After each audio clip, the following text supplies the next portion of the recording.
예수님께서 이 땅에 오신 목적은 많은 병자를 고치시기 위함이 아니었습니다.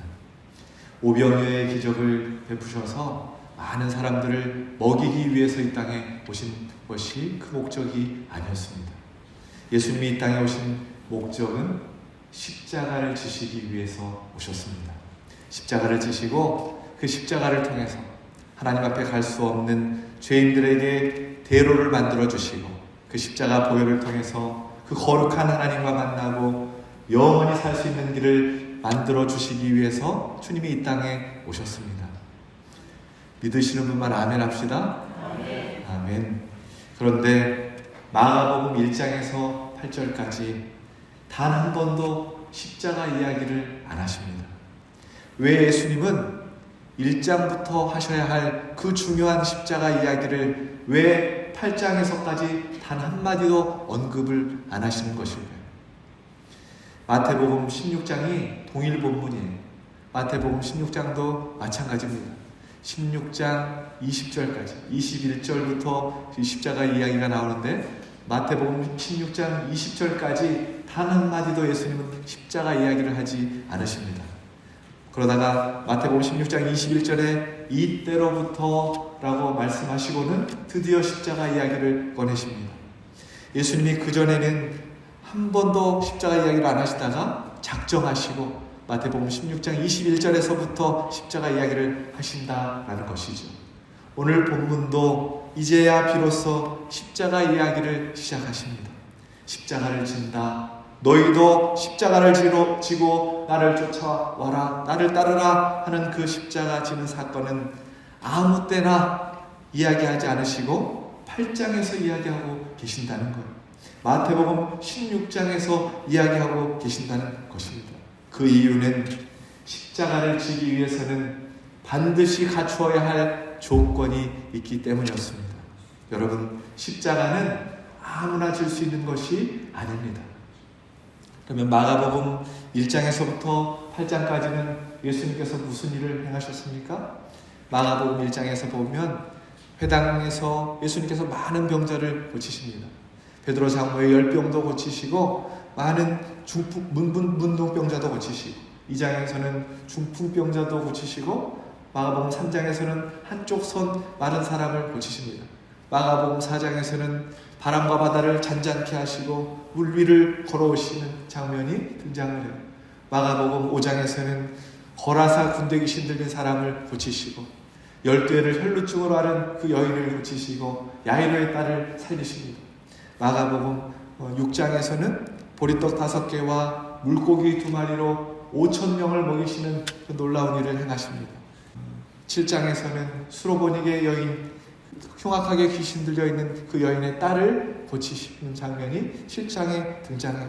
또 기목고 오르는 자를 고치시고 혀를 풀어주시고 귀를 에바다 하시면서 열려주신 사건이 마가복음 7장에 등장합니다. 마가복음 8장에서는 보리떡 7개로 4,000명을 먹이는 칠병이어의 기적을 보여주시고 계셔요.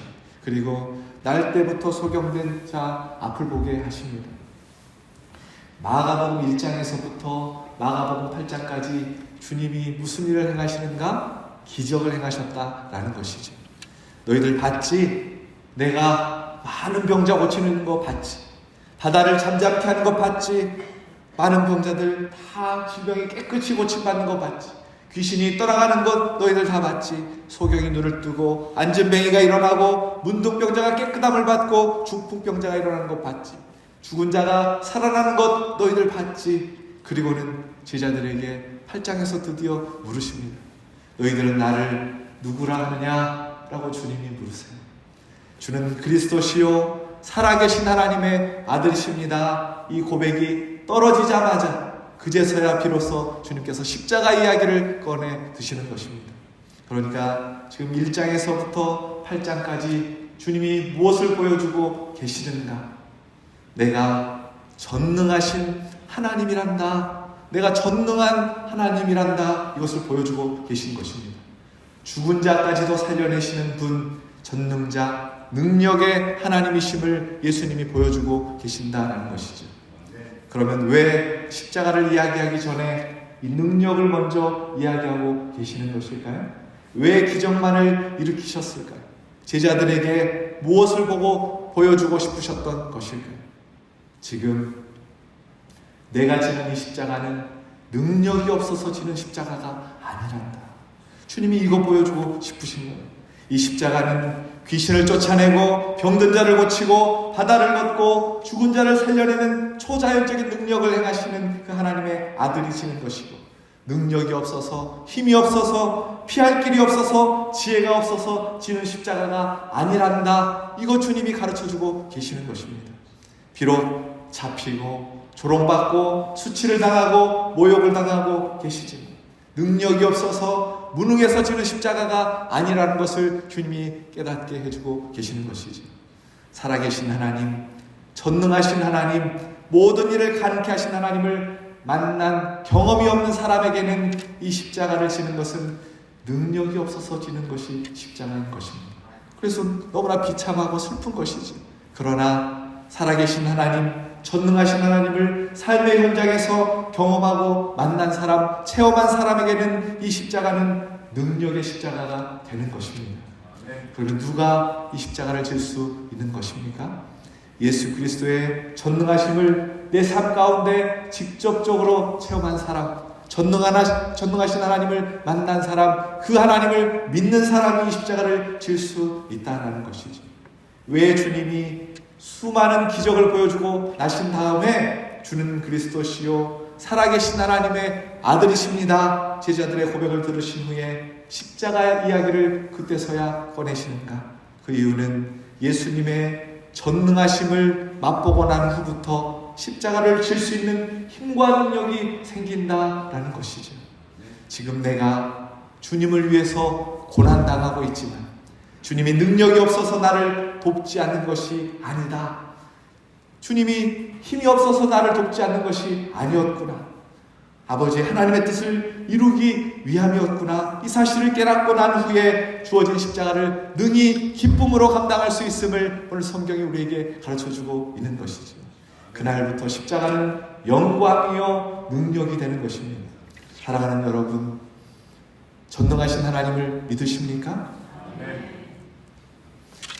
살아계신 하나님, 그 하나님이 나와 함께 하심을 여러분 믿으십니까?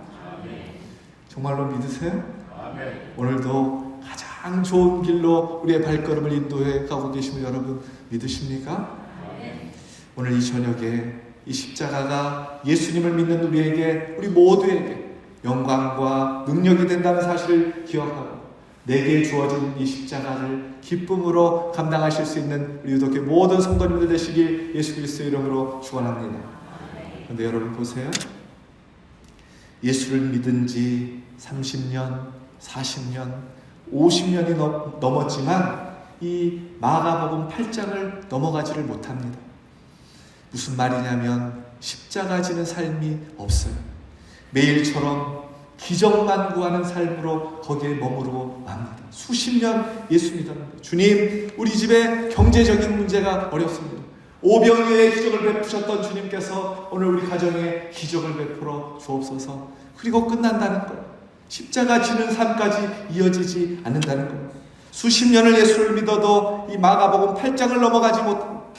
이 땅을 살아가는 동안 십자가 지는 것을 싫어하고 기적만 맛보기를 원하는 수준에 머물러 버린다는 것이 우리의 신앙의 문제라는 것이죠.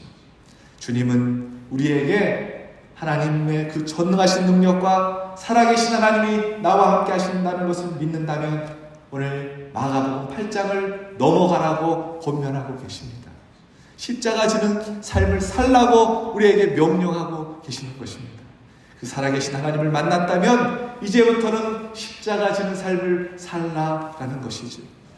베드로가 주님은 그리스도시요 살아계신 하나님의 아들이십니다 라고 고백하고는 영웅이 되었어요. 베드로라는 이름도 이때부터 쓰여지게 됩니다. 지난 3년 동안 주님으로부터 단 한 번도 들어보지 못한 베드로야 네가 복이 있다, 이 축복의 말씀을 베드로가 드디어 듣습니다.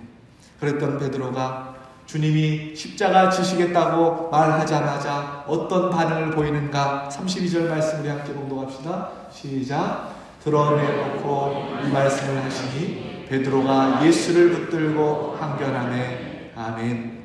여기 예수를 붙들고 항변하매 이 원어를 보면 예수님을 붙잡고 예수님을 꾸짖었다라고 원어가 그렇게 그 의미를 가지고 있습니다.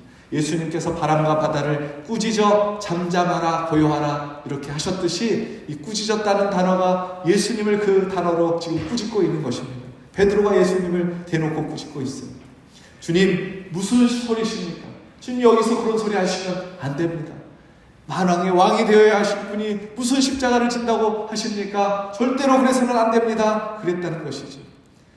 베드로가 주님 앞에 극찬을 받았었는데 주님께서 극찬했던 그 소리를 접으시고 그거를 명하십니다. 33절 말씀 우리 함께 봉독합시다.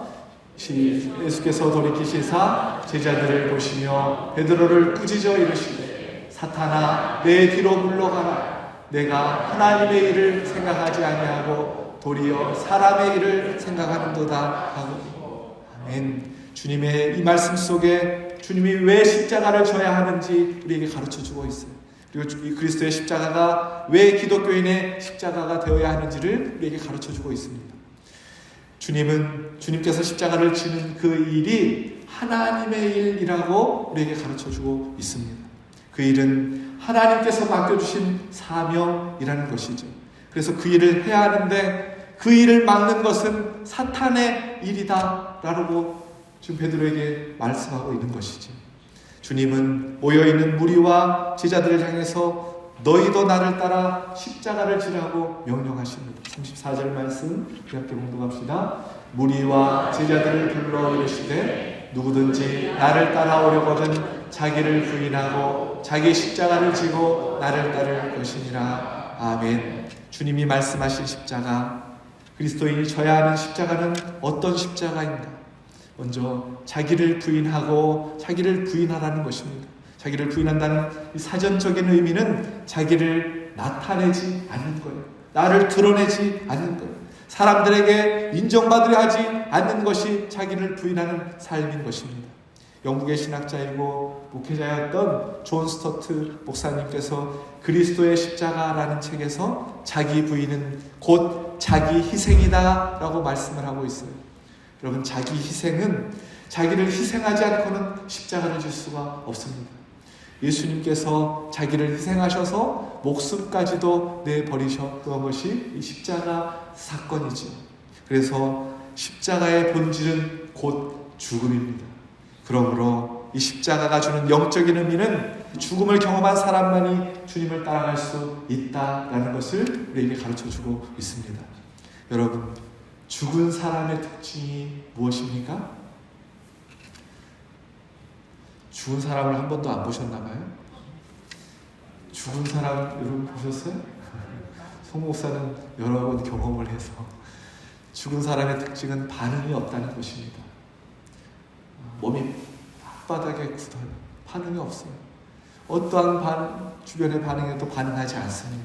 나를 무시해도, 나를 짓밟아도 반응하지 않아요. 내 마음에 안 좋은 소리를 해도 반응하지 않아요. 그런데 우리가 오해하는 것이 있어요. 어떤 분은 나에게 십자가는 우리 시어머니입니다 이렇게 말해요. 어떤 분은 내 남편이 내 십자가입니다. 또 어떤 분은 내 자녀들이 내 십자가입니다 그렇게 말해요. 근데 여러분, 정말로 그럴까요? 시어머니가 십자가인데 그 십자가 지고 가면서 시어머니의 말 한마디에, 행동 하나에 마음이 상하고 미움이 일어나고 분이 일어나고 화가 난다면 그것은 십자가를 진 상태가 아니라는 것입니다. 죽었는데 어떻게 반응하냐라는 거예요. 그것은 아직 죽지 않고 살아있는 것입니다. 십자가를 진 사람은 반응하지 않는 것입니다. 십자가의 상징은 죽음입니다. 지금 내 남편이 십자가다 그러고는 그 십자가 지고 가면서 맨날 불평하고 마음에서 남편에 대한 원망이 늘 드러나 분노가 있고 좌절이 있다면 그것은 십자가를 지는 삶이 아니다라고 성경이 우리에게 가르쳐주고 있는 것입니다. 아직도 살아있는 거예요. 어느 날 자녀가 어머니에게 성적표를 이렇게 보여주었어요. 성적표를 보자마자 이 엄마가 자녀가 십자가라고 해가지고 잠깐만 기다려, 십자가에서 옷을 빼고는 이 엄마가 내려오는 겁니다. 그리고는 이 아이에게 막 퍼대는 거예요. 그리고 다시 이제 엄마 올라갈 시간이다 하고 올라가서 십자가 지는 것입니다. 이 사람은 잠시 죽었는데 문제가 올 때마다 부르는 소리에 내가 반응한다는 것이지, 반응한다는 것은 십자가 지는 것이 아닙니다. 십자가를 진다는 것은 십자가에 매달려 죽는 것을 의미합니다. 아무리 불러도 대답이 없어요.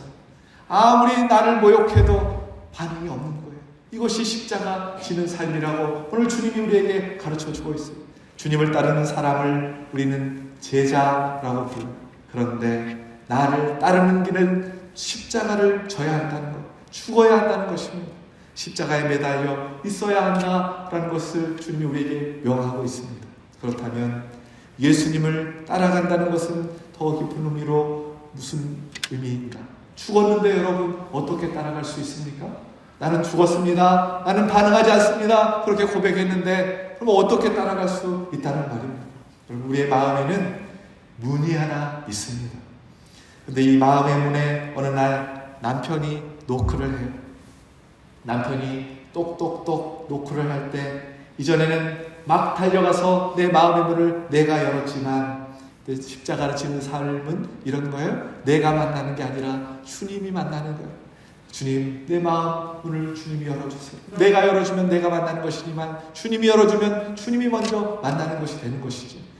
이제 나는 이미 죽어버렸으니까 성경이 뭐라고 말씀하시냐면 갈라디아서 1장 20절 말씀을 함께 공부합시다. 시작. 내가 그리스도와 함께 십자가에 못 박혔나니 그런즉 이제 내가 사는 것이 아니요 오직 내 안에 그리스도께서 사시는 것이다. 이제 내가 육체 가운데 사는 것은 나를 사랑하사 나를 위하여 자기 자신을 버리신 하나님의 아들을 믿는 믿음 안에서 사는 것이라. 아멘. 예수 그리스도와 함께 십자가에 못 박혔나니 이제는 누가 사는 거예요? 내 안에 예수 그리스도께서 사시는 것입니다. 남편이 노크를 할 때 예전 같으면 내가 나가는데 이제는 누가 나가는 거예요? 주님이 나가는 것입니다. 조금만 내 마음에 안 들면 분노가 일어나고 미움이 생기고 좌절이 생기고 낙심이 생겼지만, 또 조금만 칭찬해주면 금방 마음이 들뜨고 교만해졌지만 이렇게 이제는 내가 반응하지 않는 거예요. 나는 죽었습니다. 나는 십자가를 지고 나는 죽고 예수님이 사십니다. 이렇게 고백하고 예수님이 문을 열고 나가셔서 예수님이 만나주시는 삶을 우리가 살아내야 된다라는 것입니다. 예수님이 문을 열고 나가는 것을 성령은 예수님을 따라 사는 삶이라고 우리에게 가르쳐주고 있어요. 내가 가는 것이 아니라 나와 함께 계시는 성령 하나님께서 가시는 거예요. 어느 교회 고등부에 한 여학생이 있었어요. 어릴 때 부모님을 먼저 일찍 잃었어요. 그리고 고모 밑에서 자기 동생하고 이 딸이 고모 밑에서 자랐어요. 그 고모는 조카들을 키우느라 시집도 못 가셨어요. 그리고 온갖 고생을 하면서 이 두 조카들을 열심히 키웠답니다. 이 학생은 고모가 자기들을 위해서 희생하는 것을 알았지만 날이 갈수록 심해지는 고모의 잔소리에 반항심이 생겼어요. 특히 고모가 교회에 갔다 오는 걸 반대하는 것을 이 딸이 견딜 수가 없었어요. 그래서 집에만 오면 숨이 막혔고 늘 고모와 시도 때도 없이 싸워야만 했습니다. 그러나 교회에서 기도할 때면 언제나 고모와 싸운 것 때문에 마음이 아팠어요. 그것이 큰 회개의 제목이 되었습니다. 그러던 어느 날 이 학생이 교회에서 말씀을 듣는데 우리가 죽어야 우리 대신에 예수님께서 사십니다. 예수님께서 역사하십니다. 이 설교 말씀을 듣고는 큰 은혜를 받았습니다. 그 순간 나 대신 예수님이 우리 고모를 만나주시면 얼마나 좋을까 하는 생각이 이 딸에게 들었어요. 예배를 마치고 집으로 이렇게 돌아가서 현관문을 열려고 하는데 문득 그런 생각이 들었어요. 이 문을 열고 또 들어가면 그려지는 모습이 뻔한 거예요. 고모하고 또 대판, 고모가 잔소리하시면 또 나도 퍼붓고 함께 싸움을 하겠구나 이 생각이 들었어요. 현관문을 잡고는 이 딸이 기도했어요. 이 학생이 기도를 했어요. 하나님, 저는 고모를 만나 싸우지 않을 자신이 없어요. 저 대신 주님이, 내 안에 계신 주님이 우리 고모 만나주시고 우리 고모를 대해주세요 라고 그렇게 기도를 했어요. 기도를 하고 문을 열고 들어가는 순간 잔뜩 찌푸린 고모가 기다렸다는 듯이 막 퍼붓기 시작하는 것입니다.